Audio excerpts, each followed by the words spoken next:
Bago ang lahat ay gusto ko lang muna pong bumati ng happy weekend sa inyong lahat. Ako po si Julian, 38 years old at nagtatrabaho bilang ER nurse sa isang private hospital sa Marikina. Bata pa lamang ako, Papa Dudut, ay alam kong may kakaiba na sa akin. Hindi po ako straight o sa madaling sabi ay isa akong bakla. Pero hindi katulad sa mga coming of out stories ng iba. Ako po ay alam na ng mga magulang ko kung ano ako noong lumalaki pa lamang ako. Hindi ko na kinailangan magtago o magpanggap dahil tinanggap ako ng pamilya ko ng walang pag-aalinlangan. Sa kabilang banda, kabaliktaran naman ang pinagdaanan ng dati kong boyfriend na si Juno. Buong buhay niya sa loob ng 30 years ay walang ibang nakakaalam ng totoo niyang sexual orientation kundi ako lamang, Papa Dudut. Una kong nakilala si Juno sa isang dating app. Naalala ko pa ang gamit itong profile picture noon kung saan ay mata lamang ang kita habang nakasuot ng eyeglasses. Doon pa lamang ay nabighani na ako sa mga expressive niyang mga mata. Nakipagkilala ko sa kanya, Papa Dudut, at nagsimula kami bilang magkaibigan. Tumagal ng ilang buwan bago ko nakuha ang tiwala ni Juno na ipakita sa akin ang buo niyang itsura. Gwapo si Juno, Papa Dudut, makinis, matangos ang ilong, manipis ang labi na bumagay sa mga mata niya. Sa totoo lang ay na-intimidate nga ako sa kanya dahil para siyang artista. Na-insecure ako na baka hindi ako pasok sa standards niya, kaya medyo nahiya ako sa kanya noon, Papa Dudut. Lalo na po noong siya na mismo ang nag-invite sa akin para magkita kami ng personal matapos ang ilang buwan naming pag-uusap. Sa isang bar sa Quezon City namin naisipang magkita noon, Papa Dudut. Pero dahil inunahan ako ng takot at hiya, nang mga oras na yon ay nawalan ako ng tapang para lapitan si Juno. Ang ginawa ko na lang ay pinanood ko siya mula sa malayuan habang nakikipagkilala siya sa mga bagong tao at nakikilala niya. Sa paglalim ng gabi ay nagkaroon na rin ng tama ang alak na iniinom ko. Doon lang po ako nagkaroon ng sapat na confidence para magpakita kay Juno.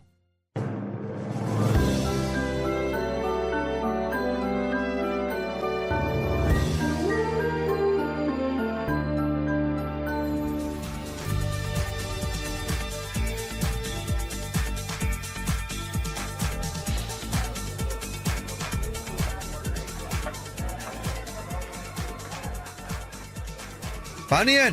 Una na kami sa'yo. Sigurado ka ba na ayaw mong ihatid ka na lang namin? Hindi na. Thank you na lang. Uwi na rin naman ako maya-maya. Bye-bye, Juno! Keep in touch, ha? Huwag na masyado magpakalaseng, okay? Sige. Masaya talaga ako na nagkakilala tayo, guys. Next time ulit, ha? Oo naman. Jaira, salamat. Mark, Apollo, ingat kayo sa pagmamaneho. Sana sa susunod makilala ko na sina Maya at Phoebe. Totoo. Kailangan mo silang makilala. Huwag ka mag-alala. I-message kita kapag lumabas ulit kami. Total friends naman na tayo sa FB eh. Okay, sige, salamat. Mag-iingat kayo. Bye! Ikaw din. Bye! Ingat ka ha. O paano? Una na kami ha.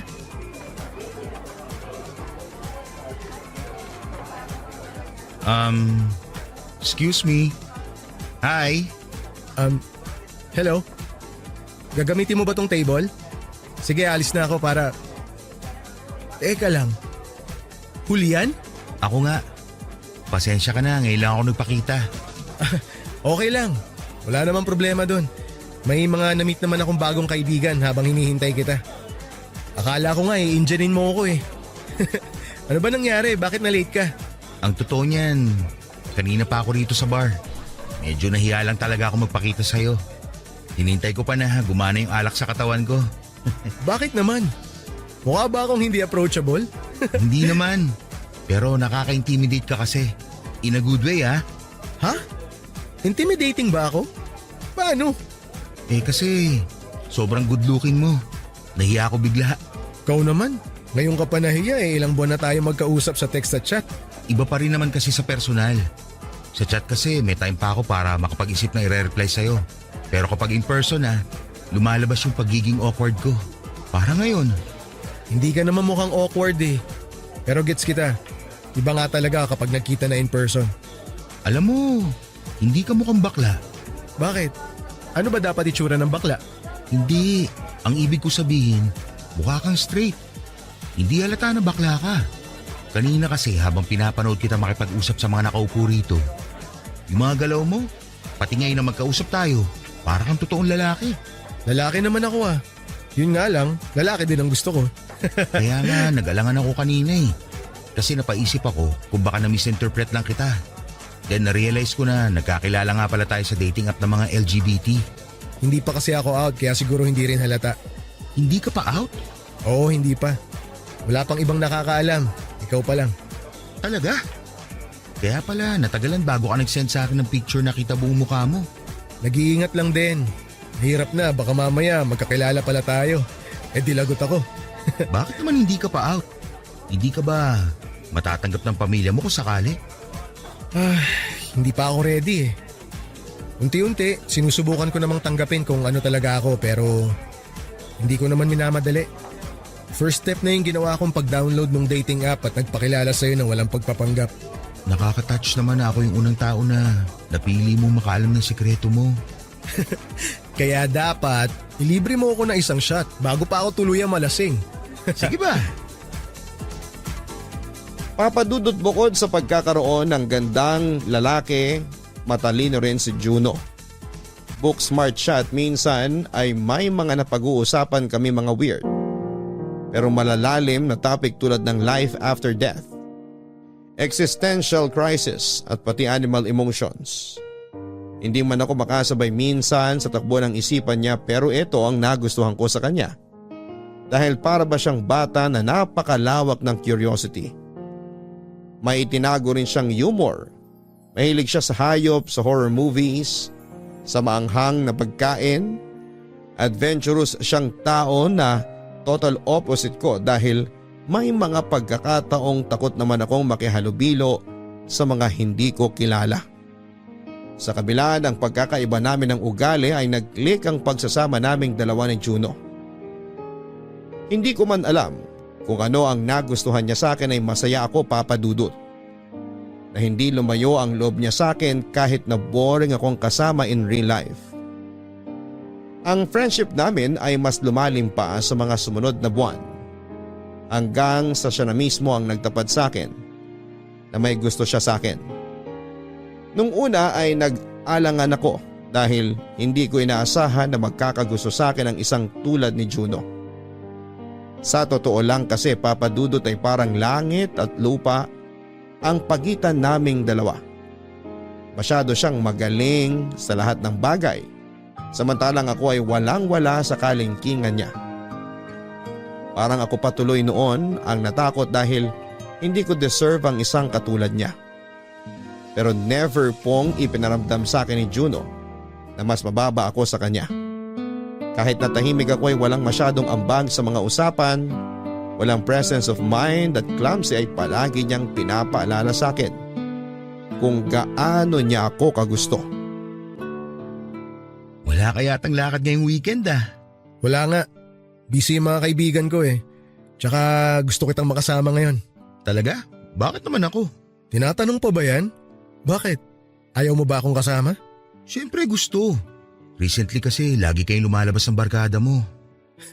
Nagsiselos ka ba? Hindi Ikaw naman talaga priority ko eh.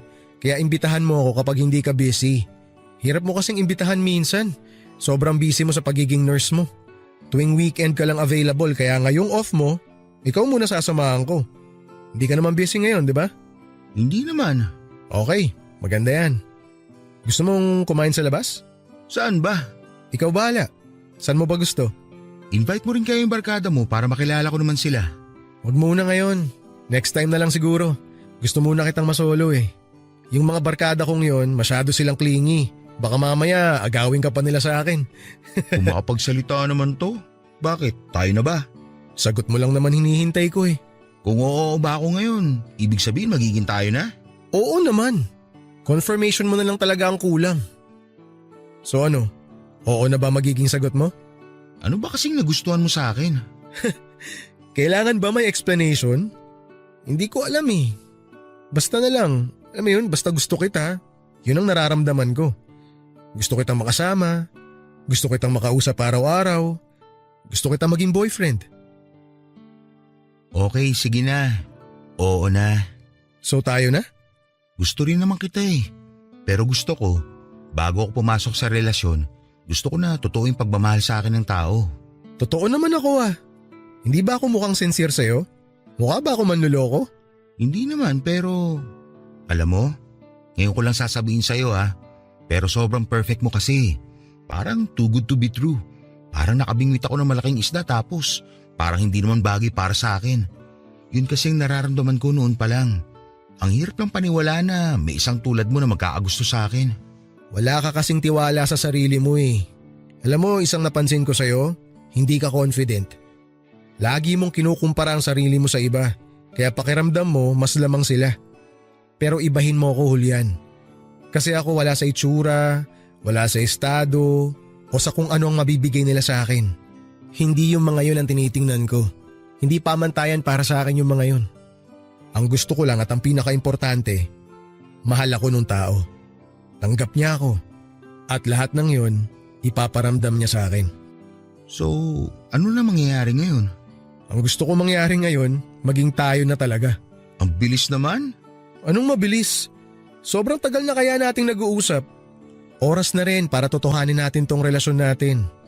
Pero, Julian, may favor nga pala akong hihilingin sa'yo. Ano yun? Pwede bang tayo na lang muna makaalam kung anong meron tayo? Ha? Bakit? Alam mo naman na hindi pa ako out, di ba? Wala pang nakakaalam sa sexuality ko kaya kung pwede sana, kapag nasa labas tayo, kaibigan lang muna ang maging turingan natin sa isa't isa. Ha? In case na dumating yung araw na ipakilala kita sa mga kaibigan ko, sasabihin ko muna na magkaibigan tayo. Okay lang ba yon? Ganun ba? Sige, okay lang. Ang mahalaga naman alam nating pareho kung ano tayo, di ba? Maraming salamat at naiintindihan mo.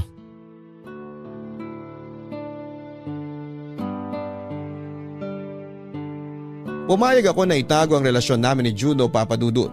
Katulad nga ng sinabi ko ay para na ako nakabingwit ng malaking isda sa katauhan ni Juno. Hindi na ako nag-inarte pa at ibinigay ko ang hiling niya, Papa Dudut. Isa pa po ay mahirap namang pilitin ng isang tao na hindi pa ready na umamin sa publiko. Basta ako ay masaya na noon na meron akong karelasyon na katulad ni Juno. Tumagal ang secret relationship namin ni Juno ng ilang taon at sa loob ng mga taon na yon ay walang ibang nakakaalam sa relasyon namin maliban na lamang sa nanay ko, Papa Dudut. Alam ko na nag-promise ako na huwag ipagsabi sa ibang tao ang kung anong meron kami ni Juno.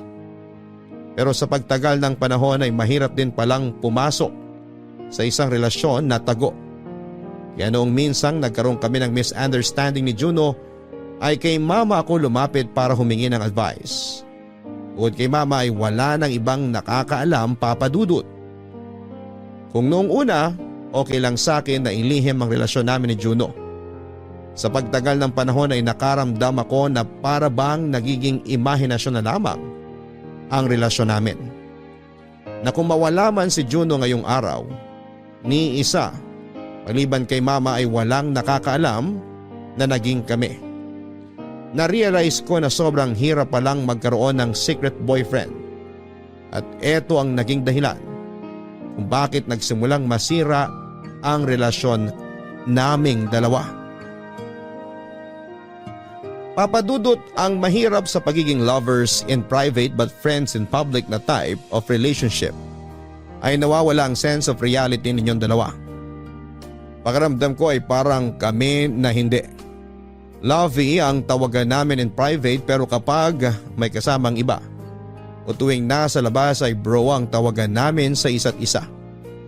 Minsan nga ay nalilito na rin ako kung kailan ba ako dapat maging boyfriend kay Juno at kailan na friends lang dapat ang turingan namin. May mga pagkakataon na super sweet kami sa isa't isa pero sa mga susunod na oras ay parang hindi na kami magkakilala. dahil may kasama kaming iba. Bawal din ang mag-holding hands sa labas at bawal gumamit ng words of endearment kapag may nakikinig na iba. For 5 years ay ganong klase ng relationship ang sinanay ko sa sarili ko, Papa Dudut. Dahil mahal ko siya. Pero may mga araw ding pakiramdam ko ay nagsasawa at napapagod na ako. Oo nga't mababa lamang ang self-confidence ko pero hindi ko rin po naman deserve. Naitago at i-deny sa mga tao. Tao lang din naman ako na nagmamahal at nasasaktan. Kaya noong minsan magkaroon kami ng chance ni Juno na mag-usap ng masinsinan ay ipinaalam ko sa kanya ang totoong nararamdaman ko. Sinabi ko sa kanya na feeling ko ay na-stuck na ang relasyon namin dahil sa ginawa naming pagtatago at hindi na ito nag-grow. Ang tahimik mo yata ngayon. Wala, may iniisip lang ako. Bakit? May problema ba? Wala naman. Lovey, alam na alam ko kapag may problema ka. Isang oras na tayo magkasama rito pero puro tango ka lang tuwing nagsasalita ako. Sabihin mo na. Ano bang meron? Iniisip ko lang kung may patutunguhan ba tong relasyon natin. Ha? Bakit mo naman iniisip yan? Halos 5 years na tayong dalawa. Pero pakiramdam ko never naging official tong relasyon natin eh. Anong ibig mong sabihin? Kulang ba yung efforts ko para iparamdam sa'yo na totoong mahal kita? Hindi naman kulang. Sobra-sobra nga yung pagmamahal mo sa akin eh. O yun naman pala eh. Bakit mo nasasabi yan? Sobra-sobra nga pero limited naman. Parang sa isang araw, sa loob ng 24 hours, 5 hours lang tayo magjowa. Pagkatapos nun magkaibigan na lang. Di isa ba sa mga kaibigan mo kilala ako? Sa pamilya mo? Lovey, alam mo naman na hindi pa ako out, di ba? Alam ko, pero hanggang kailan? Forever na lang ba tayo magiging ganito? Sinusubukan ko naman eh. Gusto ko na ring mag-out pero hindi pa talaga ako ready. E paano naman ako?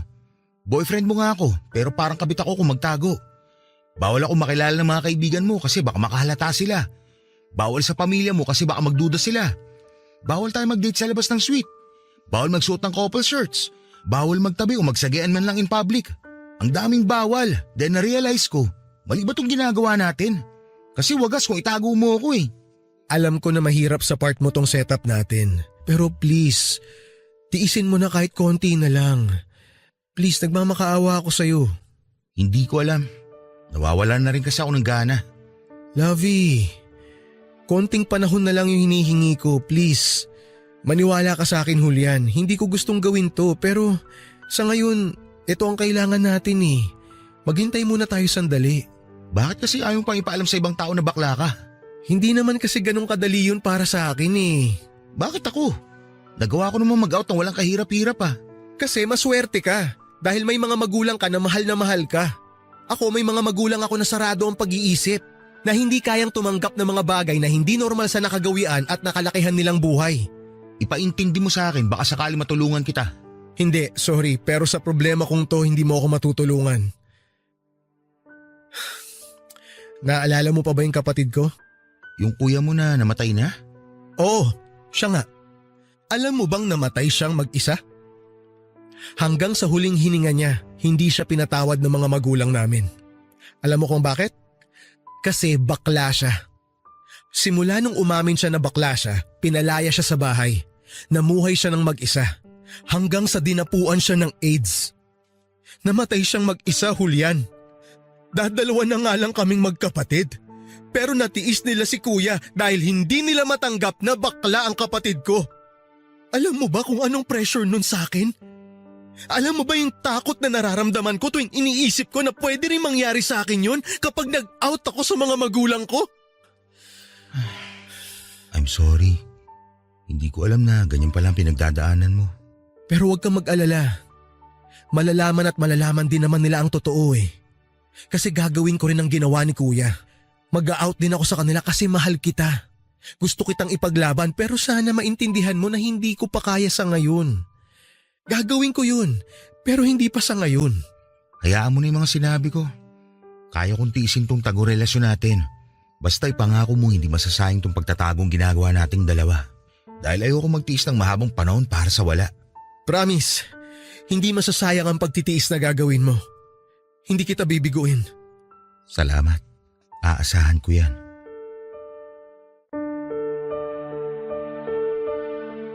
Papa Dudut, wala naman akong magagawa pa kung ayaw pa talagang mag-out ni Juno. Ako na lang ulit ang umintindi. Siguro'y ganon talagang nagagawa ng pag-ibig. Kaya mong isakripisyo ang lahat pati sarili mo para sa taong minamahal mo. Mahirap po ang naging sitwasyon namin dahil bilang tao ay gusto ko rin naman pong ipagmayabang sa lahat. Na may taong nagmamahal sa akin, na may tao akong matatawag na boyfriend ko. Kaya nga lang ay kailangan ko pang maghintay para magawa ang lahat ng yon. Ramdam ko naman, Papa Dudut, na mahal ako ni Juno, pero nang panahong yon ay mas mahal pa niya ang pamilya niya. Ayaw din kasi niyang iwan ang mga magulang niya, lalo na tumatanda na rin sila. Siya na lamang ang kaisa-isang anak na natitira para tumingin at mag-alaga sa mga magulang niya. Ang nakakalungkot lang ay ang natatanging anak na nagmamahal sa kanila ay hindi nila kayang tanggapin ang tunay na katauhan. Nakakalungkot na isipin, Papa Dudut, na may mga magulang na kayang ipagtabuyan ng mga anak nila dahil lang sa kanilang sexual orientation. Ito po ang mahirap sa pagiging bakla dahil lagi silang napagkakaitan ng kalayaan para i-express ang sarili nila, kaya naiintindihan ko po talaga si Juno. Yun nga lang, sa kabila ng open communication naming dalawa ay nagpatuloy na lumaylay ang relasyon namin ni Juno.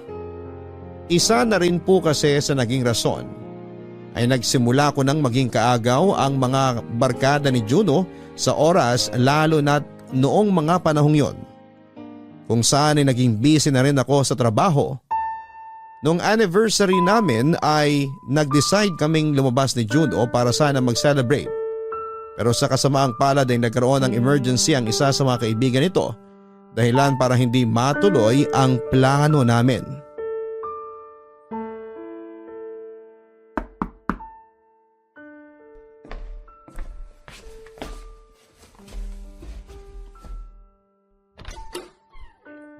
Akala ko tulog ka na.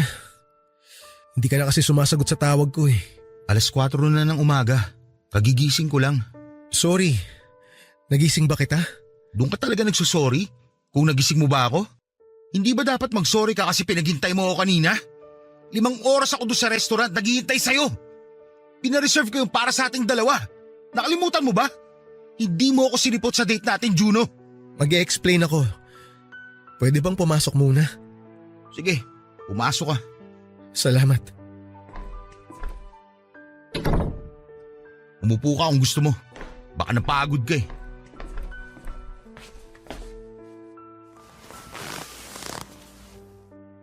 Oh, ano pa hinihintay mo? Mag-explain ka na. Naaksidente si Mark. Kilala mo na si Mark, di ba? Yung lagi kong kinukwento na kaibigan namin na playboy, na first time lang din maging broken. Naglasing siya ng husto. Tapos bumangga siya sa kasalubong niyang sasakyan. Ngayon, Mark naman? Kanina ang sabi mo, malilate ka kasi may emergency yung isang kaibigan mo na si Maya. Kaya ako naghintay ng ilang oras sa lecheng restaurant na yon. Para akong tanga kanina. Inantay kita kasi nga kailangan mong daanan yung Maya na yon na may love problem. Tapos ngayon isa pang kaibigan ng nangangailangan na naman ng tulong? Ano ko ba talaga nila? Kaibigan o therapist? I'm sorry. Sinubukan kitang tawagan pero hindi ka sumasagot. Hindi ako sumasagot dahil galit na galit ako sa'yo, Juno. Pinagsara na ako ng restaurant. Ni Anino mo hindi dumating. Hiyang-hiya ako kanina. Halos kainin ako ng lupa sa hiya. Emergency nga kasi yung nangyari. Siyempre kaibigan ko yung mga yun. Eh ako, ano ba ako? Sa bagay, mahal mo lang naman ako kapag tayong dalawa lang magkasama eh. Oo nga pala, sa ibang tao, kaibigan mo lang ako, hindi priority. Ano nga tawag mo ulit sa akin sa labas? Bro? Ano ka ba? Hindi totoo yan. Mahal kita magkasama man tayo o hindi. Alam mo yan. Alam ko, pero hindi ko nararamdaman eh. Lalo na ngayon, hindi ko ramdam. Sorry talaga.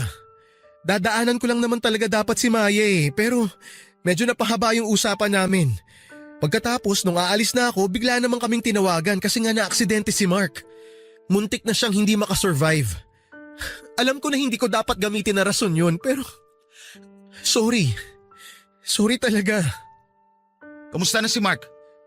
Okay naman na. Stable na siya ngayon. Bakit mo siya iniwan? Yung isa pa naming kaibigan na si Jaira ang nagbabantay sa kanya ngayon. Dumiretso agad ako rito nung dumating siya. Lovey, sorry talaga. Ano pa bang magagawa ko? Lagi naman ako umiintindi. Sorry talaga, hindi ko sinasadya. Lagi na lang sorry. Sana naman may pagbabago. Ayaw sana kitang papiliin. Pero sana sa akin o sa barkada mo, isa lang ang priority mo sa amin. Hindi mo na ako kailangan papiliin kasi ikaw ang priority ko. Kaya pala alas 4 ka na nagpaita sa akin. Emergency nga kasi yung nangyari. Eto na nga oh. Humihingi na ako ng tawad. Please, Lovey, patawarin mo na ako. Pasalamat ka, mahal kita. Babawi ako sa'yo, promise. Ganito na lang, ano kaya kung umorder tayo ng pagkain para kahit papano makapag-celebrate pa rin tayo? Wag na, magluluto na lang ako ng breakfast. Sige, tutulungan kita. Magbihis ka muna. May mga bagong laba akong damit sa kwarto. Okay, sige. Antayin mo ako ha. Magbabanding tayo habang nagluluto. Magbibihis lang ako sandali. Balikan kita agad. Dalian mo.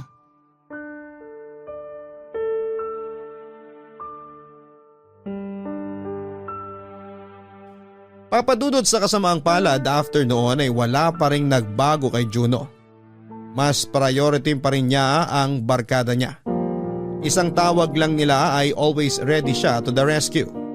Hindi ko naman siya masisisi dahil may pagka people pleaser din kasi si Juno. Sa totoo lang ay pinagseselosan ko na nga ang mga kaibigan niya dahil mas marami pa siyang oras kasama ang barkada niya sa labas kesa sa akin. Kung kami naman ang magkasama ay palagi lang kaming nasa apartment ko dahil hindi naman namin nagagawa sa labas ang mga ginagawa namin in private. Lagi ko noong nire-request na ipakilala na niya ako sa mga kaibigan niya dahil feeling ko ay mababait at understanding naman silang tao. Pero hindi pumayag si Juno.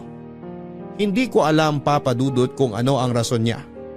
Bakit pati sa mga kaibigan niya ay itinatago niya ako.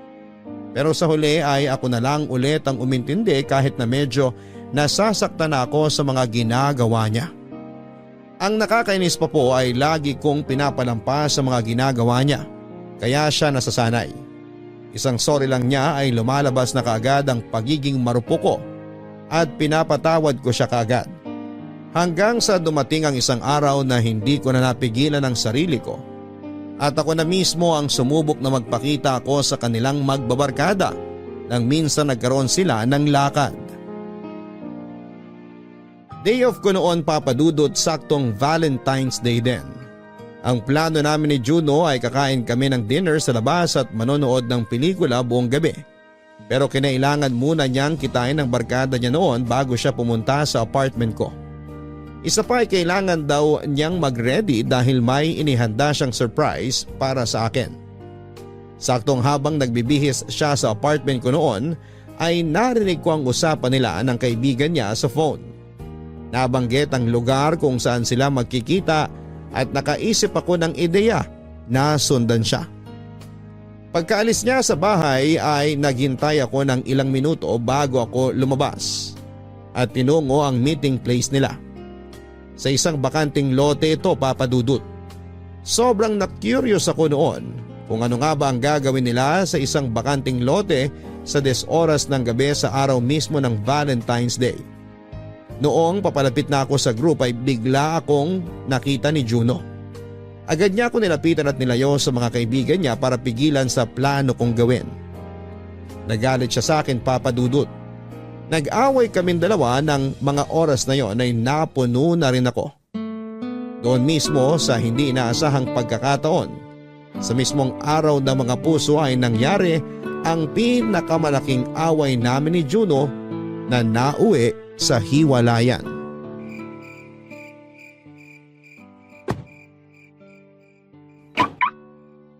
Julian? Anong ginagawa mo rito? Nandiyan ka pala. Akala ko kasama mo mga kaibigan mo. May kinuha lang ako sa sasakyan ni Mark.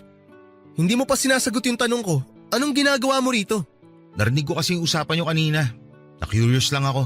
Na-curious saan? Sa kung anong gagawin nyo rito. Ano ba kasi ginagawa nyo rito? May ritual ba kayong ginagawa tuwing Valentine's Day? Alam mo, bumalik ka na sa apartment, mag-ayos ka na. Pagkatapos ko rito, pupuntahan kita agad. Aalis tayo. Saglit na lang to. Nakabihis na ako. Ready na ako anytime. Hintayin na lang kita rito. Antayin mo na ako sa apartment mo, wag na dito. Dito na lang ako. Alam mo, mas maganda ko ipakilala mo na lang ako sa kanila. Total, nandito naman na yata kayong lahat eh. Julian! Hindi ka ba nakikinig sa sinasabi ko? Bakit ka sumisigaw? Ang kulit mo kasi! Bakit? Natatakot ka ba na malaman ng mga kaibigan mo na boyfriend kita? Natatakot ka na malaman nilang bakla ka? Ano bang pinagsasabi mo? Bakit mo ginagawa to ngayon? Tatanong lang ako. Seryoso ka ba talaga? Mag-aaway tayo ngayon? Ngayong araw na to? Ikaw ang nauna eh. Anong ako? Eh ikaw to nagpunta rito para imbestigahan ako. Ano ba kasi ang gagawin nyo? Hindi ko ba pwedeng malaman? Yun lang naman ang gusto ko eh. Magbabaon kami ng time capsule para sa future naming magkakaibigan. Happy ka na? Ay, sobrang happy. Sana in-inform mo kaagad ako na may special event pa pala kayo magbabarkada. Sa Valentine's Day mismo ha? Sa araw ng mga magjojowa. Okay, gets. Alis na ako. Julian naman, parang tanga oh. Parang tanga? Mas importante yung mga kaibigan mo kaysa sa akin. Tapos ako yung parang tanga? Eh di sa kanila ka na. Ibibigay na kita sa kanila. Kung mas mahalaga sila kaysa sa akin, kung mas gusto mo sila makasama kaysa sa akin, di kita pipigilan. Di sumama ka sa mga yon. Lovey, sandali lang. Huwag mo akong malavi-lavi. Araw natin dapat to eh. Para sa atin dapat to.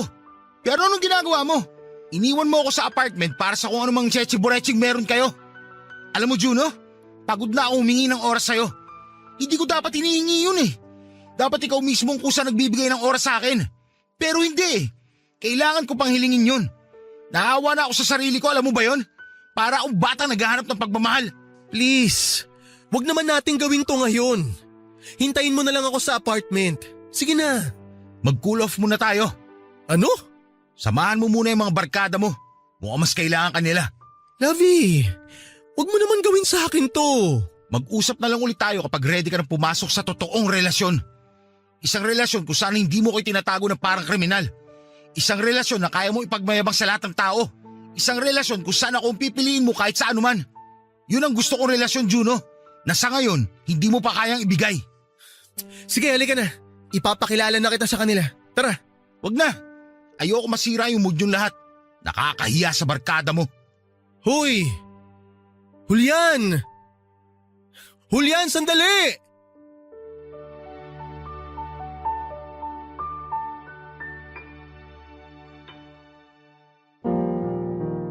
Papadudot ng gabing yon ay sunod-sunod na tawag ang ginawa ni Juno pero hindi ko siya sinagot. Pag-uwi ko ng apartment ay itinulog ko na lamang ang sama ng loob ko. Hindi rin po kasi ako makapaniwala na ako mismo ang nakipaghiwalay kay Juno. Siguro ay napagod na lang din talaga ako dahil sa napakahabang panahon ay laging ako ang nag-a-adjust. This time, gusto ko namang bigyan ng respeto ang sarili ko. Hinayaan ko na lamang muna si Juno kasama ang barkada niya. Pinatay ko ang cellphone ko at natulog ako sa bahay ng mga magulang ko at para na rin samahan silang mag-celebrate ng Valentine's Day. Isa ito sa mga desisyon na hanggang sa ngayon ay pinagsisisihan ko, Papa Dudut. Kung maibabalik ko lang sana ang nakaraan, ay babaguhin ko ang lahat ng mga desisyong ginawa ko noong araw na yon. Pagkagising ko kinaumagahan, Papa Dudut, ay sobrang bigat ng pakiramdam ko. Agad akong bumalik sa apartment para magbihis at pumasok sa trabaho. Akala ko ay normal na araw lamang yon para sa akin. Mabigat lang ang dibdib ko dahil naghiwalay kami ni Juno. Ang hindi ko alam, Papa Dudut, ay may mas masama palang nangyari ng gabing iniwanan ko si Juno. Pagpasok ko sa ospital kung saan ako nagtatrabaho ay nakita ko doon ang mga kaibigan ni Juno. Maga ang mga mata nila dahil sa pag-iyak. Nilapitan ko ang pinakapamilyar sa kanilang lahat, si Maya, para alamin kung anong ginagawa nila sa ospital. Hi. Good morning. Ikaw yung kaibigan ni Juno, di ba? Oo, ako nga. Kilala mo ba siya? Oo, close friend ko siya. Kasama mo ba siya ngayon? Nandito yata kayong lahat na magbabarkada. Hindi mo pa ba nabalitaan? Ang alin? Wala na si Juno. Wala na siya. Patay na siya. Nakausap ko lang siya kagabi eh. Paano wala na siya? Magkakasama kayo, di ba? Oo. Nagkita-kita kaming lahat kagabi. Nagkumustahan tapos nagkanya-kanya na ng uwi. Nasabi rin kasi ni Juno na iso-surprise daw niya yung partner niya kaya siya nagmadaling umuwi. Tapos, ano nangyari? Ano nangyari kay Juno? Nabangga siya ng minivan habang patawid sa pedestrian crossing. Yun lang ang nabanggit sa amin eh. Nasaan na siya ngayon? Nasaan si Juno? Baka pwede pa siyang i-revive. Teka, sandali lang, huminahon ka lang. Nasaan siya? Nasa morgue na siya. 12 hours nang hindi tumitibok ang puso niya. Hindi to nangyayari. Nagsisinungaling ka. Kuya, okay ka lang po ba? Bitiwan mo ako! Huwag mo akong hawakan! Kasalanan niyo to eh! Kayong magbabarkada, kasalanan niyo to! Kasalanan niyo kung bakit wala na si Juno! Mark! Mark, halika dito! Please! Bakit? Anong meron dito? May problema ba? Hindi ko alam pero bigla na lang nagwawala tong si Kuya Nurse eh. Kakilala rin yata niya si Juno. Kilala mo rin ba si Juno? Kilala? Oo! Kilalang kilala ko siya! Pero hindi naman namin kasalanan na nangyari sa kanya eh. Kaya huwag mo naman kaming sisihin. Hindi rin namin gusto yung nangyari. Pero kung hindi sana kayo nagkita-kita kagabi, ako dapat ang kasama niya. Hindi dapat siya na-aksidente. Hindi dapat siya mag-isa nung gabing yun. Sino ka ba? Kung kaibigan ka niya, bakit ngayon ka na namin nakita? Huwag mo akong tinatanong kung sino ako dahil kaibigan lang kayo ni Juno. Oo, tama ka. Kaibigan niya nga kami. Ramdam ko rin ang pinagdadaanan mo ngayon kasi kaibigan din namin siya. Hindi lang niya ako kaibigan. Boyfriend niya ako. Ha? Boyfriend? Ano pinagsasabi mo? Ikaw ba yung pupuntahan niya dapat kagabi? Ako nga. Pero mas pinili niya samahan kayo, hindi ako. Alam niyo ba na sobrang galit na galit ako sa inyo? Kasi inagaw niyo sa akin ang atensyon niya. Tapos ngayon sasabihin niyo sa akin na wala na siya? Na wala na ang boyfriend ko? Huminahon ka lang, okay? Hindi namin alam na may boyfriend si Juno. Hindi nga namin alam na bakla siya. Gusto mo ba siyang makita? Kung gusto mo siyang makita ngayon, puntahan mo na siya ngayon kasi kukunin na siya mamaya ng mga magulang niya. Nasa morgue siya ngayon. Kasalanan niyo lahat to. Tandaan niyo yan. Alam mo ba? Hindi ko alam. Nagulat rin ako eh.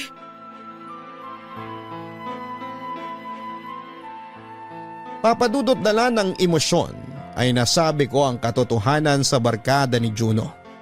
Wala din naman ang rason para itago ito dahil patay na si Juno. Ayon sa kanyang death certificate ay namatay si Juno dahil sa internal bleeding at brain injury. Sinubukan pa siyang i-revive ng mga doktor sa ospital pero hindi na siya nakasurvive. Samantala ay mabilis din namang nahuli ng mga pulis ang nakabundol kay Juno pero agad din po itong nakapagpiyansa matapos makipagsettle sa pamilya ni Juno. Pagkatapos ng araw na yon ay pinilit kong tapusin ang trabaho ko kahit na hindi na ako makapag-focus sa ginagawa ko, Papadudot. Bigla na lang namanhid ang katawan ko. Wala nang pumasok na impormasyon sa utak ko ng araw na yon. Ang tanging tumatakbo na lamang sa isipan ko ay kung paano ko inaway si Juno ng gabing yon. Sobrang laki po ng pagsisisi ko na sinaktan ko siya ilang oras bago siya bawian ng buhay. Sobrang hirap sa part ko, Papadudot, na ang huling alaala namin sa isa't isa ay tampuhan at hindi pagkakaintindihan. Kung kailan ako sumabog ay saka naman nangyari ang bagay na yon. Ang malala pa ay hindi ko na magagawang humingi ng tawad sa kanya. Hindi ko na mababawi ang mga masasakit na sinasabi ko sa kanya. Papadudot, ilang araw ang lumipas bago ako nagkaroon ng lakas ng loob na magpunta sa burol ni Juno. Mabuti na lang at sinamahan ako ng mga kaibigan niya noon sa aking pagdadalamhati. Parang natutulog lamang, nakangiti at peaceful ang itsura ni Juno, Papadudot. Gwapo pa rin siya kahit medyo makapal ang makeup niya. Pero deep inside ay alam kong masama ang loob ni Juno sa akin dahil sa ginawa ko sa kanya. Kung sana lang ay inabaan ko ang pasensya ko, kung sana lang ay hindi ako nagpadala sa selos. Kung sana lang ay hindi ko inayaang kainin ako ng pride. Baka sakaling nagbago pa ang pangyayari ng gabing yon. Kasi wala na po akong magagawa dahil nangyari na ang nangyari. Sobrang iyak na mga magulang ni Juno nang bumisita ako sa burol nito. Hindi ako naawa sa kanila, Papa Dudut, dahil alam ko kung ano ang hirap ng pinagdaanan ni Juno para lamang ma-please ang mga magulang niya. Ikinulong nila ang anak nila sa isang sitwasyon kung saan ay nakatali ang mga kamay niya. Kung sana'y tanggap lang nila ang totoong katauhan ni Juno, di sana'y maaga nitong na-enjoy ang buhay niya. Sana'y wala siyang itinago at hindi nagpanggap. Nakakalungkot lang na isipin na hindi na magagawa ni Juno ang mga bagay na yon, Papa Dudut. Mahirap po ang magluksang mag-isa. Pero ramdam ko ang suporta sa akin ng mga kaibigan ni Juno. Hindi nila ako pinabayaan at kahit na hindi nila ako masyadong kilala, ay sinigurado nilang nasa mabuti akong kalagayan sa mga panahong nagluluksa ako at malaki ang pasasalamat ko sa kanila nang dahil doon. Ngayon ay gets ko na kung bakit hindi maiwan-iwan ni Juno ang barkada niya. Dahil mababait silang tao. Kaya naman noong magkaroon ako ng oras ay kinausap ko ang isa sa kanila para humingi ng tawad.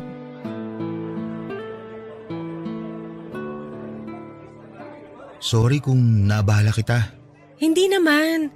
Maaga akong natapos sa trabaho kaya marami akong time ngayon. Jaira, tama ba? Oo, ikaw naman si Julian? Ako nga. Nasabi sa akin ni Maya at Mark na ikaw daw ang boyfriend ni Juno. Sorry pala nung araw na yon. Sobrang nadala lang talaga ako ng emosyon kaya kung ano na nasabi ko. Okay lang, wag mo nang intindihin yun. Lahat naman tayo na shock sa nangyari eh. Kaya ano man ang nagawa natin nung araw na yon, lahat valid. Pero hindi ko alam na may boyfriend pala si Juno. Wala talaga nakakaalam. Siguro nagulat din kayo lahat nung malaman yung bakla siya. Sobra! Pero at the same time, nag-guilty rin kami kasi sa tagal ng pagkakaibigan namin, hindi kami aware sa totoo niyang sexuality. Ayaw niya talagang ipaalam. Ako lang siguro ang taong nakakaalam ng sikreto niya. Matagal na ba kayong dalawa? 5 years na kami. Talaga? Matagal na pala at never naming nalaman. Ang galing ni Juno magtago, ha? Masikreto talaga si Juno. Ganun naman yun eh. Karaniwan nga, sinasarili lang niya ang mga problema niya. Gusto kasi niya na siya mismo ang magbibigay ng mga solusyon sa mga problema niya sa buhay. Sobrang selfless niyang tao. Sinabi mo pa. Alam mo ba na siya ang takbuhan namin pagdating sa love problem? Ang hindi namin alam, maging siya pala may sarili ding problema. Kung nag-open lang sana siya sa amin, hindi kami nagigilty ng ganito ngayon. Yun nga ang hindi maganda sa kanya eh. Palagi niyang inuuna ang problema ng iba kesa sa sarili niyang problema. Yun ang hindi ko na-realize. Na ako lang ang tanging sandalan ni Juno sa mga problema niya. Lalo na't ako lang ang pwede niyang sabihan ng mga pinagdadaanan niya. Ang tanga ko kasi eh. Pinairal ko yung pagiging sarado ng utak ko. Kung pwede lang sanang bugbugin ang sarili ko, matagal ko nang ginawa. Huwag mong sisihin ang sarili mo. Wala namang may gusto sa nangyari. Pero sana, mas napagaan ko ang loob niya bago siya namatay. Namatay na lang siya na masama ang loob dahil hiniwalayan ko siya nung time na nakipagkita siya sa inyo. Kaya pala matagal siyang nawala. Ang sabi niya sa akin, pinalitan niya yung bagay na ilalagay sana niya sa time capsule. Para saan ba kasi yung time capsule na yun? Para sa barkada namin. Para sa future namin.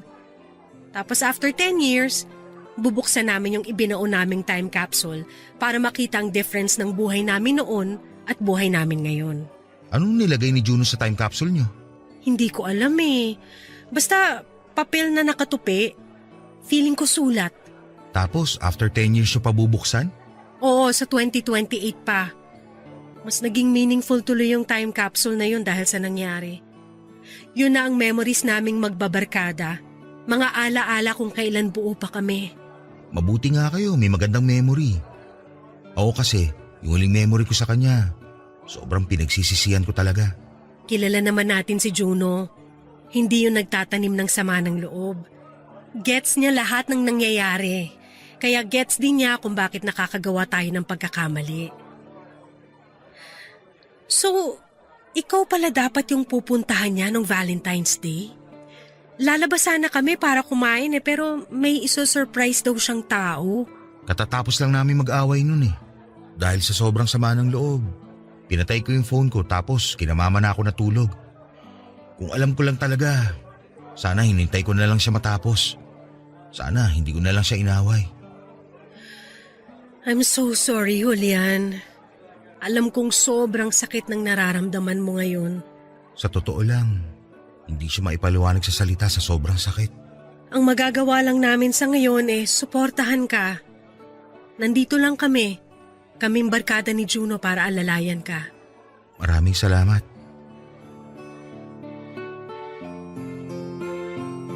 Matapos ang pag-uusap namin yon ay unti-unti nang nagkalayo ang mga barkada ni Juno, Papa Dudut. Huling nakita ko silang buo ay noong libing na mismo ni Juno. Pagkatapos noon ay ilan sa kanila ang lumipad sa ibang bansa para magtrabaho at magbagong buhay. May ilang kinasal at bumuo ng sariling pamilya at ang iba naman ay nagpakalayo-layo at tumira sa probinsya. Sa kanilang 5 ay naging close ko si Jaira.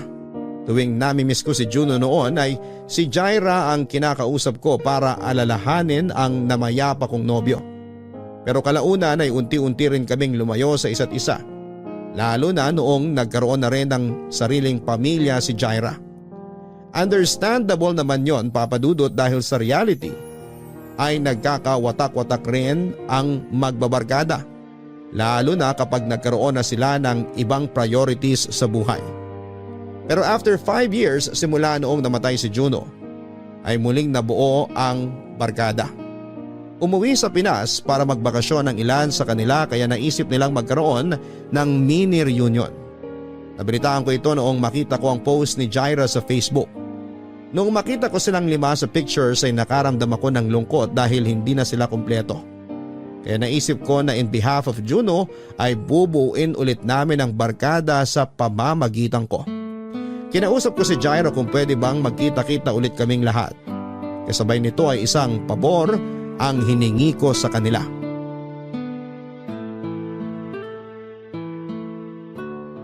Nandito na ba ang lahat? Roll call nga tayo. Ang dating lover boy na loyal husband na ngayon, Mark. Always present! Ang bilyonaryang si Maya. Baka bilyonarya naman. Present, ma'am. Yung babaeng nagpakalayo-layo para hanapin ang sarili. Nahanap na ba niya ang sarili niya? Sorry, the old Phoebe can't come right now, but the new Phoebe is here. Taray naman ito ni ate girl. At ang Canadian citizen na si Apollo. Of course, present! Yung dating NBSB ng barkada. Hindi na po ako NBSB dahil happily married na ako ngayon. May humahagod na dyan ngayon kay Jaira. Ano, Jaira? Alam mo na ang feeling? I like that! And lastly, naaalala niyo pa ba si Julian? Ang boyfriend ng best friend ng lahat na si Juno. Oo naman, no? Ayun, so nag-request nga si Julian na kitain tayong lahat dahil may hihingin siyang favor. Julian. So, yung pabor na tinutukoy ni Jaira, alam niyo na siguro kung ano. Dahil nandito tayo ngayon sa lugar kung saan niyo ibinoon yung time capsule. Gusto ko sana mag-request na kung a-agree kayong lahat. Pwede bang hukayin na natin yung laman ng time capsule ngayon? Alam kong after 10 years ang napagkasunduan nyo. Pero sobrang tagal pa kasi nun at hanggang ngayon, hindi pa rin maalis sa isip ko kung ano yung inilagay ni Juno sa time capsule nyo. Kaya nung nakita ko kayo nabuo ulit, sinamantala ko na yung opportunity para sana mag-request sa inyo. Okay lang ba? Okay lang sa akin. Sa akin din. Ako? Hindi na ako interesado sa laman ng time capsule. Kasi hindi maganda ang memory ng bagay na nilagay ko doon. Kaya okay lang kahit hukayin nyo na ngayon. Okay lang din sa akin. Actually, hinanap na namin ni Julian kung saan natin tinago yung time capsule. Mabuti ka mo hindi natabunan kasi may mga bahay ng pinatayo rito. Kaya mabuti talaga kunin na natin ngayon bago may magpatayo ng bahay dito. Magpapatayo ata sila ng village eh. So nahukay nyo na? Oo, eto na. Julian, ikaw na magbukas. Total si Juno nakaisip nito. Sige.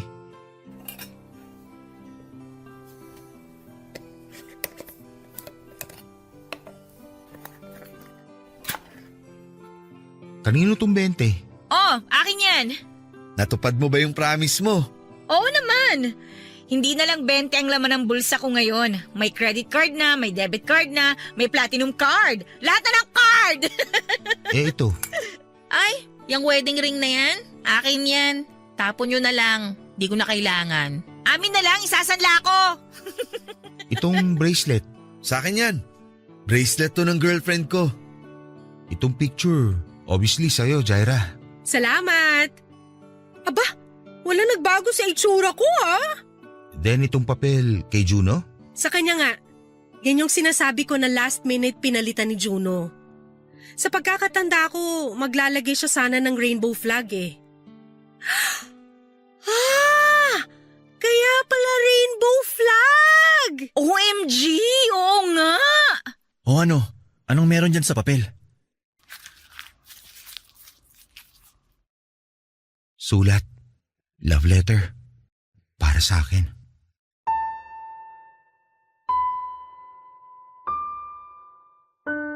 Papadudot last month lang nangyari ang ginawa naming paghuhukay ng time capsule.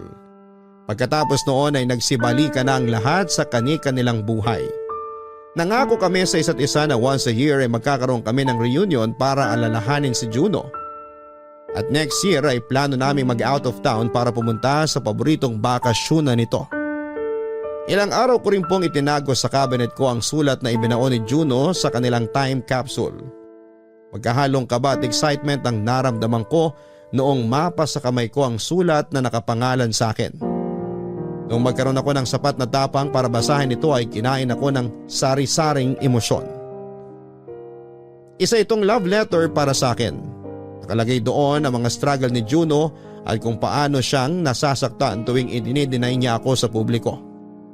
Araw-araw ay lagi siyang nananalangin na sana'y dumating na ang araw na makayanan niyang magtapat sa kanyang mga magulang. Ang araw na yon ay noong Valentine's Day sana, Papadudot. Pagkatapos nilang ibaon ang time capsule ay plano niya akong sunduin sa apartment at ipakilala sa mga magulang niya. Plano na dapat niyang mag-out sa mga magulang niya ng gabing yon pero sa kasamaang palad ay hindi na siya nakarating sa apartment dahil nabangga siya ng van. Nakalagay din sa sulat kung gaano niya ako kamahal at gagawin niya ang lahat para makabawi sa lahat ng sacrifices ko. Isinulat niya ito para na rin may balikan kami after 10 years para alalahanin na ang araw kung kailan nakipag-break ako sa kanya ay ang araw din na napagtanto niyang mas mahalaga ako sa kanya kumpara sa masasabi ng mga magulang niya. Plano niya akong suyuin ang gabing yon pero tadhana na rin siguro ang nagdesisyon. Isang mapagpalang araw sa iyo, Papadudut. Bago ko po simulan ang lahat ay gusto ko lamang i-explain sa listeners ng Barangay Love Stories ngayong tanghali na hindi lang po ako ang nagpadala ng sulat sa inyo, Papadudut, kundi 6 kaming magkakaibigan. Last month lang kasi ay nabuo ulit ang barkada namin after 5 years at napagkatuwaan naming isulat ang sari-sarili naming story para na rin alalahanin ang kaibigan naming namayapa na. Nakagawian na kasi naming makinig sa inyong programa noong magkakasama pa lamang kami. Kaya naging core memory na po kayo sa aming magbabarkada. Nag-decide kaming ipadala sa inyo ang kwento namin para naman maranasan din naming mag-share ng story sa inyo, Papadudut. Tawagin niyo na lamang po ako sa pangalang Jaira. 35 years old na po ako sa ngayon at isang housewife. Magsisimula po ang kwento ko 10 years ago at kung papaano nabuo ang barkada namin. 6 po kaming magkakaibigan. Una ko nakilala ang best friend kong si Phoebe, nakababata at classmate ko mula grade school hanggang college. Sa parehong school noong college naman namin naging kaibigan si Maya, na kalaunan ay naging roommate ni Phoebe. Napasok naman sa grupo sina Mark at Apollo noong nagsimula na ako magtrabaho sa opisina. Katrabaho ko po sila na ipinakilala ko kina Phoebe at Maya noong nag-celebrate ako ng 25th birthday ko. Huling nakasali sa barkadahan namin si Juno na aksidente lamang namin noong nakilala sa isang bar. Mag-isa lamang siya noon na nakitable sa amin dahil puno na noon ang bar na yon.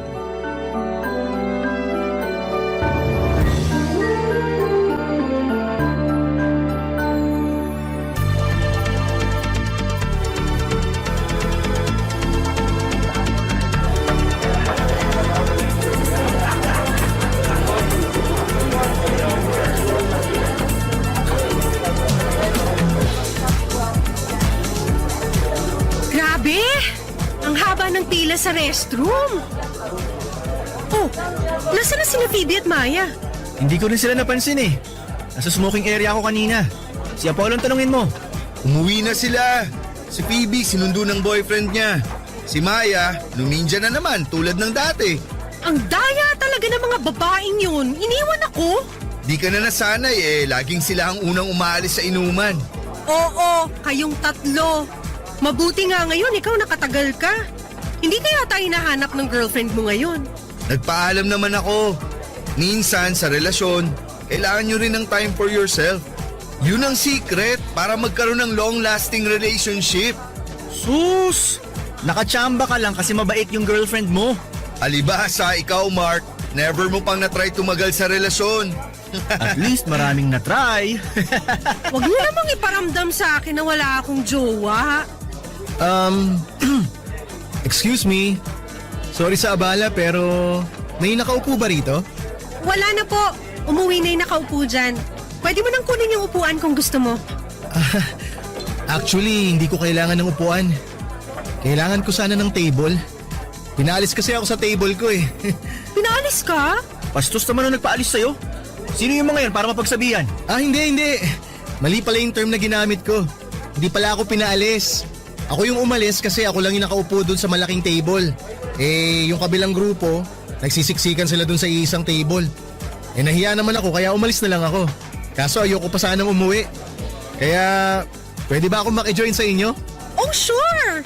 Dito ka na lang. Total, umalis na yung ibang kasama namin. Okay lang ba? Nakakahiya kasi. Okay lang, no worries. Salamat.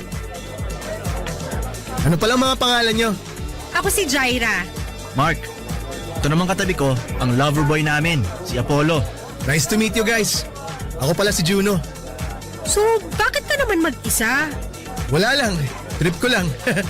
Kaso wrong timing yata. Ang dami palang tao ngayon. Sabado kasi. Punong-puno talaga mga bar ngayon. Kaya nga hindi ako na-inform. Ngayon lang din kasi ako lumabas. Hindi naman talaga ako mahilig uminom. Sayang, hindi mo naabutan yung dalawang kaibigan namin. Sina Phoebe at Maya, hindi rin mahilig uminom yung mga yon. Tingin ko kaya sinundo si Phoebe kasi lasing na yun. Nirason lang yung boyfriend pero ang totoo, malapit na naman siyang sumayaw sa dance floor kung sakali. Ganun yun pag lasing eh. Matagal na ba kayo magkakaibigan? Medyo matagal na rin. Itong sina Mark at Apollo, workmates ko. Tapos yung kinukwento naming sina Phoebe at Maya, college friends ko naman. I see. Ang saya siguro magkaroon ng maraming kaibigan, no? Oo naman! Pwede rin kasing magtikiman. Hoy! Bastos talaga ng bunganga nito. Biro lang. Bakit ikaw, Juno? Wala ka bang friends? Meron naman, pero di tulad yun na pwedeng ayaing lumabas para mag-party. Konti lang din kasi mga kaibigan ko tapos yung iba sobrang busy na sa buhay. Oo, dito ka na lang sa amin. Tong si Jaira, timid lang tingnan pero party girl yan. Kalad ka rin. Pwede mong ayain kahit saan. Hindi kaya. Pwede kang jumoin sa amin. Kaya nga kami nagbabar para makakilala ng bagong kaibigan.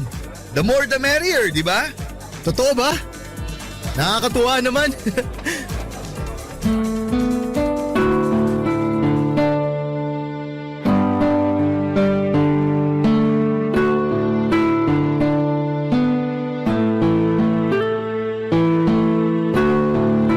Since then ay naging close na namin si Juno Papadudut.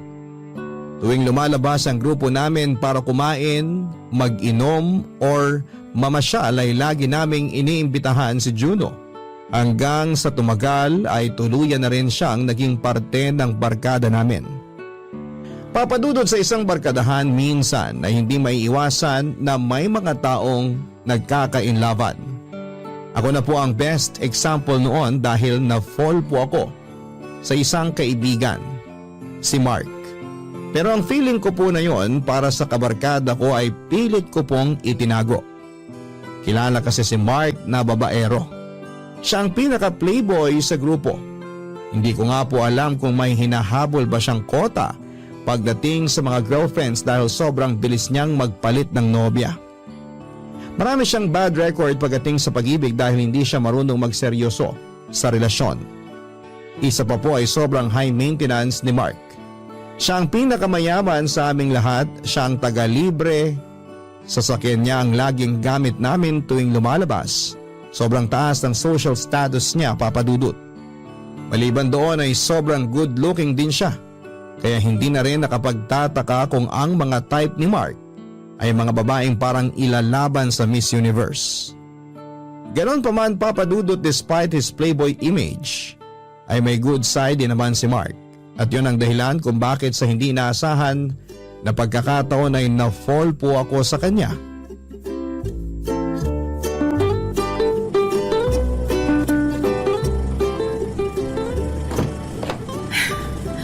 Oh, nasaan na yung iba? Nauna na sila, sumakay yung dalawa kay Apollo. Ba't ang tagal mo? Sorry, nalate ako.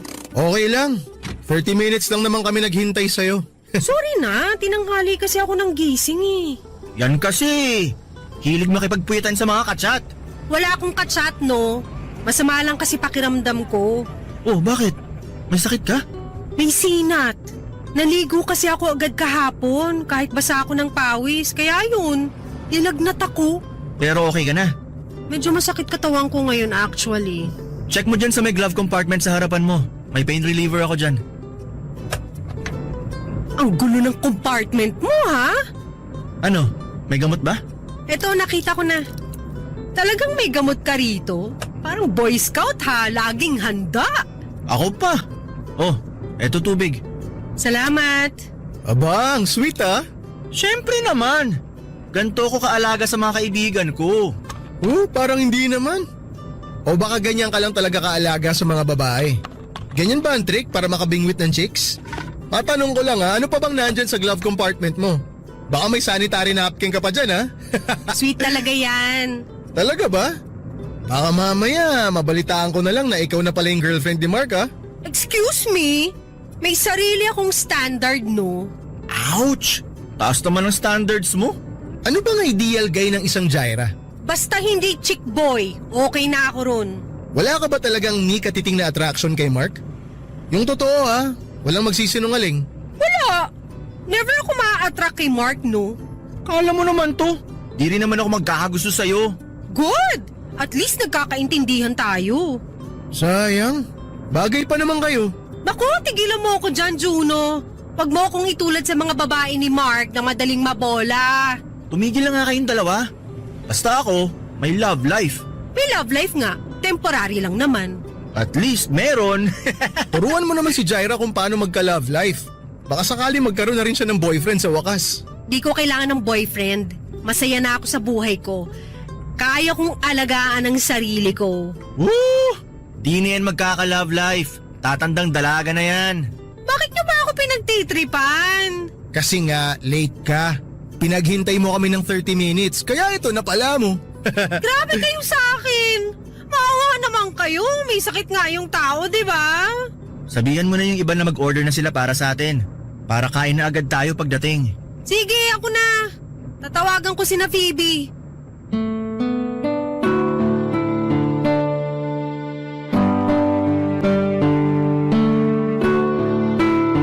Papadudot na sanay na ang buong barkada sa pagiging sweet ni Mark pagdating sa amin. Pero iba kasi ang naging dating nito sa akin. Sigurado ako na karamihan sa mga kababaihan ay agree sa akin kapag sinabi kong nakaka-inlove talaga ang mga lalaking maalaga. Ang pagiging caring ng isang lalaki ang isa sa mga katangian na gusto kong meron ang magiging future boyfriend ko. At ugaling yon ay na kay Mark. Yun nga lang po, hanggang pangarap na lang siguro ang wish ko magkaroon din ng pagtingin sa akin si Mark. Mas may chance pa yata na manalo ako sa loto kesa magkagusto siya sa akin. Malayo ang itsura ko sa mga tipo niyang babae at isa pa'y paulit-ulit niyang ipinamumukha sa akin na never siyang maa-attract sa akin. Totoo naman po yun, Papa Dudut, dahil kung i-compare ko ang sarili ko sa mga past girlfriends ni Mark ay wala akong kalaban-laban. Para akong kinakalawang na bakal kumpara sa mga naging girlfriend niyang gold at diamante. Aminado ako na no boyfriend since birth po ako, Papa Dudut. Hindi kasi ako yung tipo ng babae na mahilig sumunod sa mga fashion trends. Okay na sa akin ang naka-t-shirt at jeans at hindi rin ako nagsusuot ng makeup. Wala akong arte sa katawan, walang palamuti, plain Jane ang datingan. In short ay boring po akong tao. Average girl nang ang tingnan, wala pang gandang ilalaban. Kaya sa halip na aminin ang totoo kong nararamdaman para kay Mark, ay minabuti kong solohin at itago na lang ang katotohanan. Barangay Love Stories. Barangay Love Stories. Mahigit 5 years ko pong sinolo ang feelings ko.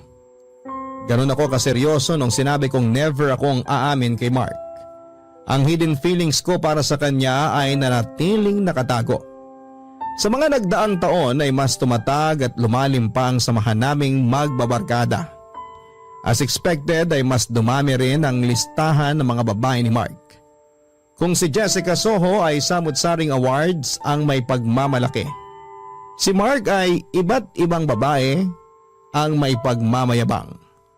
Kung may world record nga lang sa pinakamaraming ex ay baka siya po ang makakuha nito. Sa loob po ng 5 years ay ako na lang noon ang wala pang karelasyon. Pressured nga ako noon dahil tuwing lumalabas ang barkada namin ay ako lamang ang walang kapareha. Sa aming anim, si Phoebe ang unang nagkaasawa. Si Apollo naman ay proud pa rin sa kanyang long-time girlfriend. May ka-live-in na noon si Maya kasama ang nobyo nito samantalang si Juno ay may sarili na ring partner. Lagi nga akong inaasar noon ng grupo na magmadre na lamang ako kung wala akong planong maghanap ng jowa. Ang hindi nila alam ay may rason ako kung bakit that time ay wala pa rin akong boyfriend. Dahil ang puso ko noon ay hawak-hawak na ni Mark kahit wala siyang kamalay-malay dito.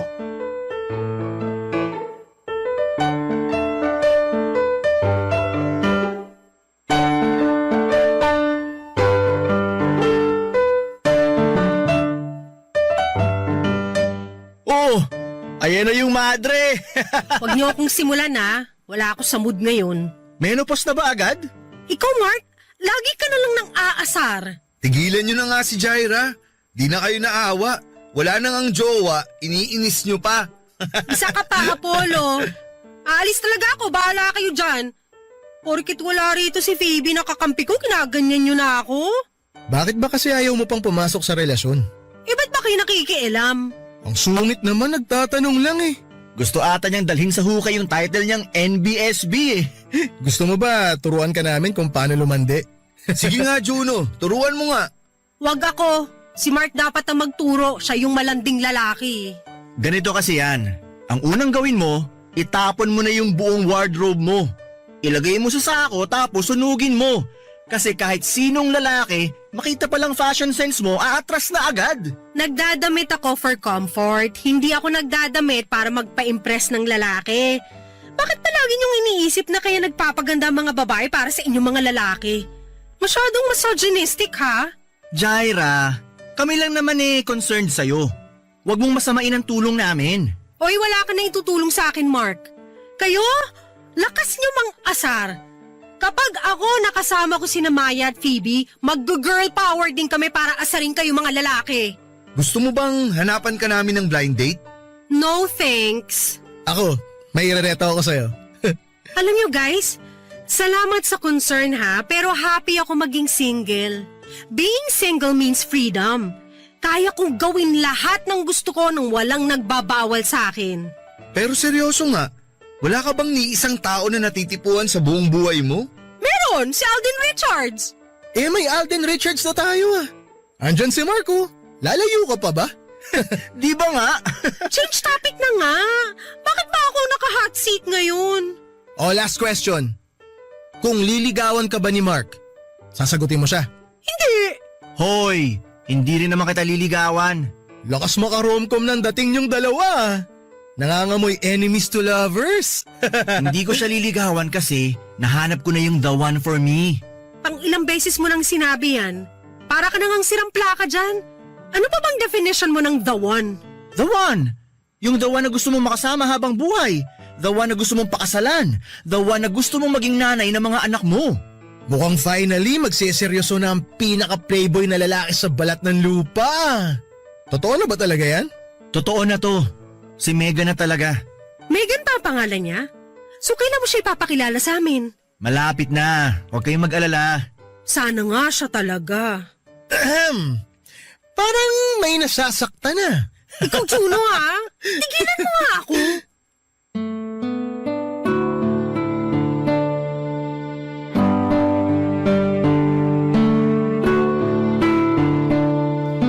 Papadudot happy rin naman ako na finally ay seryoso na si Mark sa babaeng idinedate niya. Pero magiging sinungaling ako kapag sinabi kong hindi ako nasaktan. Minsan nga ay nahihirapan na ako makisabay sa mga biruan nila dahil may mga pagkakataong medyo totoo na ang sinasabi nila. Tuwing inaasar nila ako kay Mark ay sobrang hirap magtago ng feelings. Mabuti na talaga at nasanay na ako sa mapang-asar na ugali ng mga barkada ko. That time ay biglang nagbago si Mark. Hindi lang sa ugali kundi pati na ang mga gawain. Mula sa pagiging makulit na playboy ay para siyang naging maamong tupa. Siguro ay totoo nga na powerful ang love dahil kaya nitong baguhin ang isang tao. Papadudot nung ipakilala po sa amin ni Mark ang kanyang girlfriend na si Megan ay nakaramdam ako ng kaunting insecurity.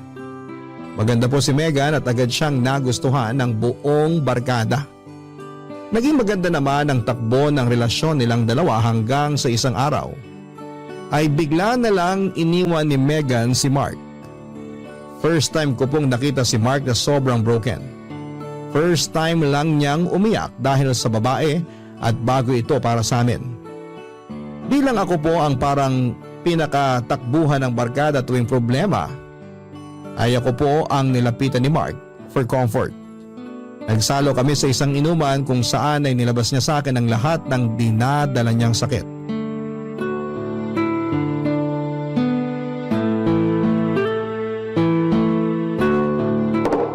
Ayan, mag-inuman tayo. Natira yan nung nag-party tayo last time dito sa apartment. Talagang ready ka. Kung usapang broken, kailangan talaga may alak para iyak kung iyak. Hindi naman ako iiyak. Nasasaktan lang talaga ako ngayon. Hindi ko talaga inaasahan na sa ganito lang matatapos yung relasyon namin. Ano ba kasing nangyari sa inyong dalawa? Bakit kanya biglang iniwan? May third party bang involved? Wala namang. Wala siyang iba. Wala din akong iba. Basta isang araw na-realize daw niya na di na raw nag-work yung relasyon namin. Nawalan na lang daw siya ng gana. Tapos break na? Ganun lang? Oo. Yun lang ang rason tapos tinapos na niya lahat. Hindi mo ba ipinaglaban? Sinusubukan ko siyang kausapin. Hanggang ngayon mini-message ko siya. Tinatawagan ko siya para sana ayusin namin kung ano man ang problema. Kaso hindi niya ako pinapansin eh. Sinubukan mo bang puntahan siya sa trabaho? Sa bahay nila? Ayaw niya makipagkita sa akin. Wala rin daw siya sa trabaho nila. Baka naman may nagawa ka na ikinagalit niya. Hindi kaya. Hindi ko alam. Kung meron man, wala siyang sinabi sa akin. Baka naman may personal problem. Pero bakit kailangan niya akong iwan? Bakit hindi niya explain ng maayos? Or totoo nga siguro na hindi ka na niya mahal kaya ganun. Sakit naman nun. Siya na eh. Alam mo yun? Corny pakinggan pero siya na talaga yung babae na gusto ko eh. Yung true love ko. Ang hirap pala ng ganito no? Yung ikaw ang iniiwan. Siya rin ata yung pinakamatagal mong girlfriend, di ba? Siya nga. Kasi si Megan na talaga ang gusto ko makasama hanggang sa pagtanda ko. Sagutin mo nga ako ng totoo. Mahirap ba akong mahalin? Hindi. Kung alam mo lang, marami ang nagmamahal sa'yo. Parang wala naman. Akala mo lang wala kasi nasa ibang tao yung puso mo. Pero kung bubuksan mo lang ang mga mata mo, makikita mo kung sino ang mga taong nagmamahal sa'yo. Ikaw ba? Ha? Ano ako? Kung mahal kita? Hindi. Ang ibig kong sabihin, kaya ba ayaw mo magka-boyfriend dahil takot kang masaktan? Ayoko magka-boyfriend, hindi dahil takot ako masaktan. May minamahal na akong tao. Kaso nga lang, yung tao na yon, may minamahal ng iba. Yun ang rason kung bakit ayoko pang pumasok sa relasyon. Kung hindi ka niya mahal, bakit sarili mo pinaparusahan mo? Alam mo naman na palang may iba na siyang gusto. Wala eh. Mahal ko pa rin siya eh.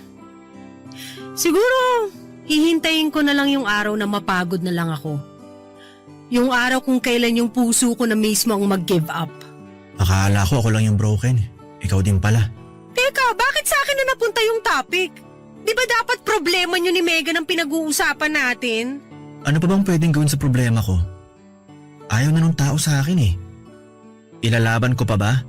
Kahit alam ko nang wala na talagang pag-asa? Hindi ka pa naman sure eh kung wala na talagang pag-asa. Bigyan mo muna siya siguro ng space. Tapos sumubok ka ulit. Kung mahal mo, hindi mo siya bibitawan basta-basta. Siya ang gusto mo, di ba? Kung ganon, ipaglaban mo siya. Galing mo naman pala mag-advise. Kung ganyan naman pala, sana mabigyan mo rin ng maayos na advice ang sarili mo. Huwag kang mag-alala. Kaya ko ng sarili ko.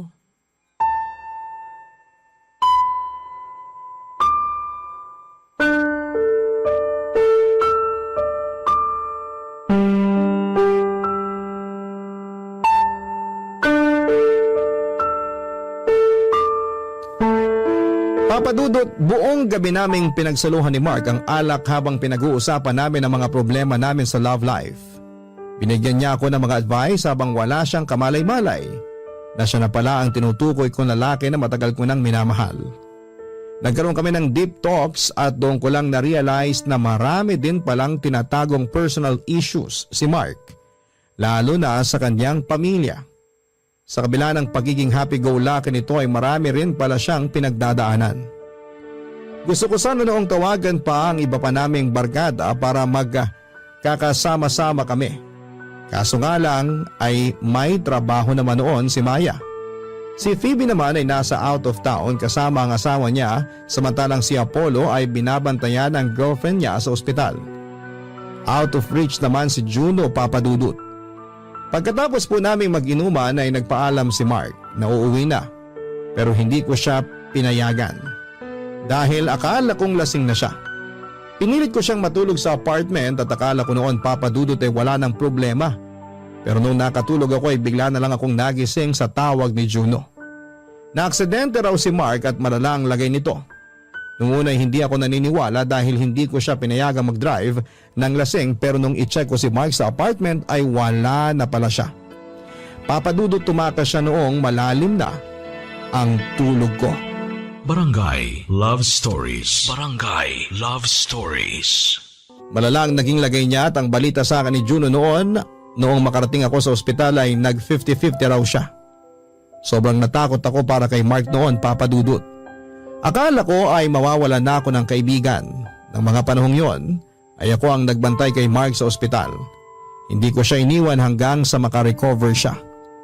Sa mga araw ng pag-aalaga ko kay Mark ay hindi ko na po naitago ang nararamdaman ko, Papadudut. Wala na akong pakialam noon kahit na makahalata ang mga kaibigan namin. Basta ang focus ko lang noon ay ang pagpapagaling ni Mark. Ibinigay ko sa kanya ang mga bagay na hindi kayang ibigay ni Megan, at yon ay ang makakasama at makakaramay. Ganoon din na pinaramdam ko sa kanya na may pamilya siya, bagay na hindi magawa ng sarili niyang pamilya. Papadudot, si Juno po ang naging kasakasama ko sa ospital para magbantay kay Mark. Paminsan-minsan ay binibisita rin siya ng iba naming kaibigan, pero ako ang araw-araw na nag-i-stay sa tabi ni Mark dahil dito ay si Juno ang unang nakapansin sa kakaiba kong ikinikilos. Nung magkaroon kaming dalawa ng time na mag-usap ay doon niya ako tinanong kung ano ang meron sa aming dalawa ni Mark.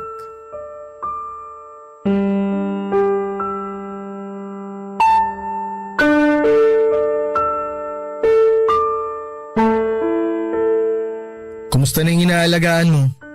Ayun, nagpapahinga na. Ikaw, di ka ba magpapahinga? May trabaho ka pa bukas, di ba? Uuwi na rin ako mamaya. Ikaw, hindi ka ba uuwi? Pauwi na ako. Pero bago ako umalis, may gusto lang muna sana akong tanungin sa'yo. Ano yun? May something ba sa inyo ni Mark? Sa amin? Wala! Bakit mo naman nasabi yan? Actually, matagal ko nang napapansin yan. Hindi lang ako nagsasalita pero napapansin ko na talaga na iba ka pagdating kay Mark. Paano iba? Kailangan ko pa ba talagang i-explain?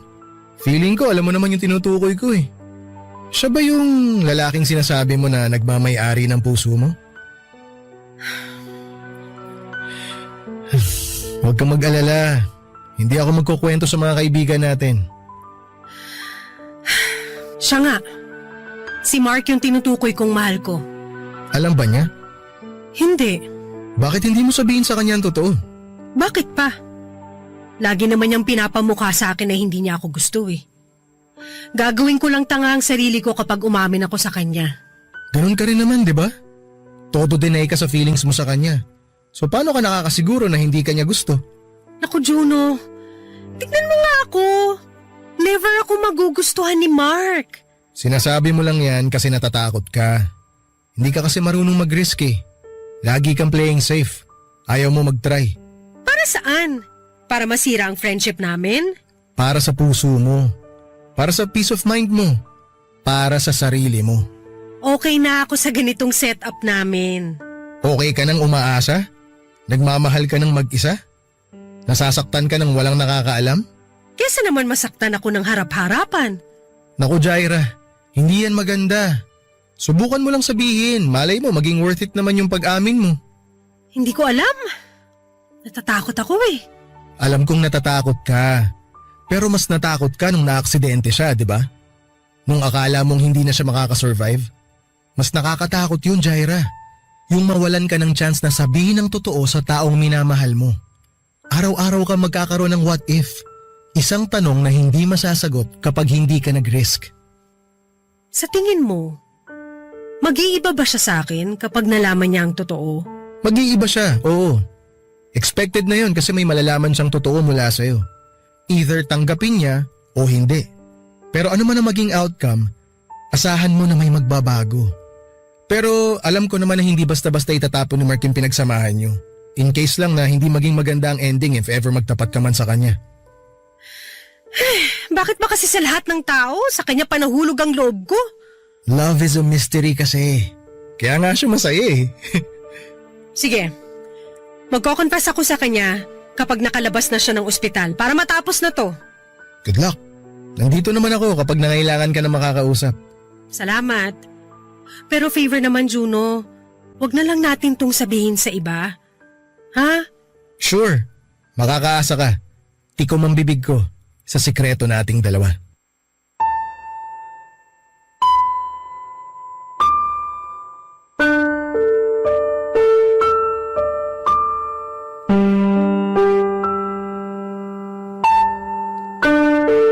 Thankfully ay nag-survive naman si Mark sa nangyari sa kanya.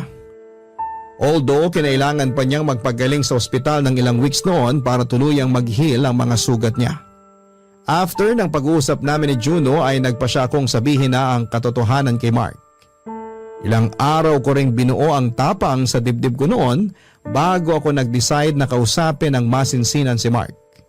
Pero sa araw kung kailan naaminin ko dapat sa kanya ay bigla namang nagparamdam ang ex-girlfriend nitong si Megan. Sa biglang pagpapakita ni Megan Papadudot ay biglang nawala sa katawan ko ang courage para umamin.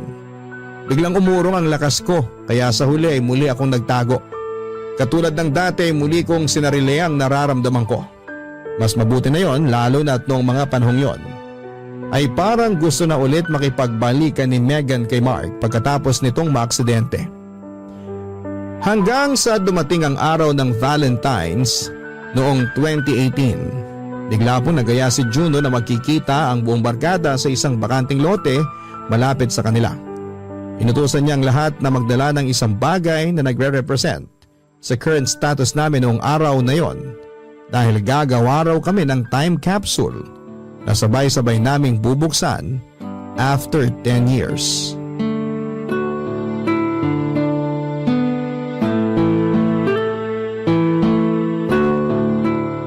Napagod ako dun ah.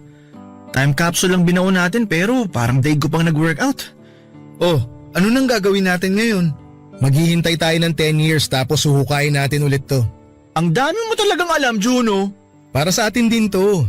Sure ako matutuwa tayo kapag binalikan natin to after 10 years. O siya, kung wala na tayong gagawin, pwede bang mauna na ako sa inyo? Nag-aaya pa si Phoebe kakain daw tayo ng dinner. Kayo na lang muna siguro. Gusto ko na munang mapag-isa ngayon. Sorry, baka ako rin di na makasama sa inyo. May pupuntahan din ako eh. Ano ba yan? Broken na nga tayong lahat ngayong Valentine's Day, hindi pa tayo magkakasama-sama. So kami na lang mga girls ang lalabas. Ikaw Mark, sasama ka ba? May lakad din ako eh. Next time na lang siguro. O sige, tara na. Kanya-kanya na muna tayo. Wait lang, mauna na kayo. May sasabihin lang ako kay Mark. O sige, mauna na kami. Bye guys. Ingat kayo pa uwi. Jaira, good luck ha. Salamat. Mag-ingat kayo pa uwi. Ano yung sasabihin mo? Ganito kasi yun. May gusto akong aminin sa'yo. Ano yun? Matagal kong pinag-isipan to. At ngayon lang ako nakapag-decide na sabihin to sa'yo dahil dyan sa time capsule na naisip ni Juno. Okay. Ano nga yun? I like you, Mark. Matagal na ako may gusto sa'yo. Sa akin? May gusto ka sa akin? Oo, pero alam ko naman na wala akong chance sa'yo. Sinasabi ko lang to para wala na akong tinatagong sikreto. Sorry, pero kaibigan lang talaga ang tingin ko sa'yo ngayon, Jaira. Alam ko naman. Expected ko na rin na yan ang magiging sagot mo. Jaira, sorry ah. Hindi mo kailangang humingi ng tawad. Hindi mo naman kasalanan na wala kang gusto sa akin eh. Kahit na. Sorry pa rin dahil hindi ko kayang ibigay yung inaasahan mo sa akin. No worry, sino ba naman ako, di ba? At least confirmed, alam ko na yung sagot. Hindi ko na kailangang umasa pa. You deserve better, Jaira. Deserve mo ng lalaki magmamahal sa'yo ng totoo.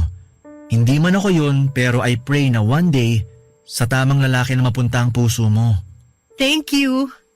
Ikaw din. Sana maging masaya ka na sa love life mo. So ito pala yung rason bakit may pa-time capsule pa si Juno. Broken daw kasi tayo kaya gusto niyang ayusin ang mga problema natin sa araw mismo ng Valentine's Day. Sa totoo lang, yan din ang gagawin ko kaya hindi ako makakasama sa inyo. Pupuntahan ko si Megan. Talaga? Oo. Magsisimula kami ulit. Congrats kung ganun. O sige, umalis na tayo. Baka hinihintay na ako nila Phoebe at Maya. Sige, mag-ingat kayo. Nga pala, pwedeng sa atin na lang dalawa tong nangyari? Wag na sana nating i-share to sa barkada? Sure. Huwag kang mag-alala.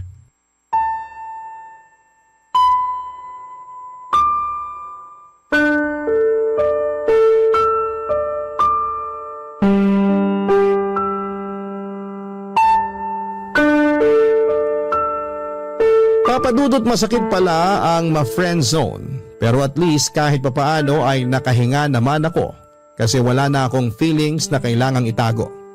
After ng confession ko kay Mark ay wala namang nagbago sa pakikitungo niya sa akin. Mas naging close pa kaming dalawa pero this time ay with boundaries na. Lalo na't aware na siyang may feelings na involved sa side ko. Hindi ko malilimutan ang araw na yon. Dahil yon ang araw kung saan ay kumawala ako sa comfort zone ko, papadudot. Nag-take ako ng risk at failed man ang naging outcome ng unang subo ko, at least ay nakapagbigay ito ng confidence sa akin. Nga pala papadudot, kung curious kayo kung anong gamit ang nilagay ko sa time capsule namin noon ay nilagay ko ang sarili kong picture. Gusto ko nakasabay ng pagbaon ng picture kong yon ay ang babaguhin ko na ang attitude ko towards life. Hindi na ako matatakot na magsabi ng totoong nararamdaman ko sa mga tao. Mas magiging risk taker na ako. Magiging open na sa mga feelings ko. Yun po ang ginawa ko the following years at ito ang dahilan kung bakit ko nahanap ang true love ko. Sa ngayon ay isa na po akong housewife kasama ang asawa kong si James at dalawa naming anak. Simula nung nagkaroon kami ng sari-sariling pamilya ay hindi na po nabuo ang barkadahan namin until last month nung nagkaroon kami ng reunion. Isa sa kanila ang nag-migrate na sa ibang bansa. Ang isa naman ay hinahanap pa ang kanyang sarili at nasa kalagitnaan ng pagse-self-love. Isa naman ay nagtatrabaho abroad at ang isa ay payapa na ang buhay sa probinsya.